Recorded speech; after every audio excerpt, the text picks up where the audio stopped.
J'ai accompagné le Makutano depuis le début. On va dire, je suis arrivé peut-être 2 éditions après sa naissance et je trouve que c'est la meilleure façon de parler de l'Afrique.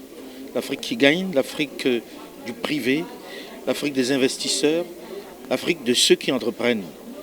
C'est ça l'Afrique que moi je vois. Maintenant, ça devient encore plus beau parce que c'est l'Afrique qui se réunit, que la RDC vienne en Côte d'Ivoire pour rencontrer des investisseurs, le secteur privé ivoirien. C'est l'Afrique qui se construit, c'est l'Afrique qu'on a envie de voir. C'est cette intégration dont on parle. Ce sont des initiatives à encourager. Vous savez que le thème de cette 9e édition, c'est créer des champions. Des champions pour que ces champions créent des emplois. Des petits champions pour que finalement nous puissions lutter contre la pauvreté en Afrique. C'est comme si nous étions ensorcelés, un continent riche en terre, un continent riche en eau, un continent avec un climat agréable, avec la 2e forêt du monde, avec tous les minéraux, toutes les matières premières qui servent au développement d'autres continents.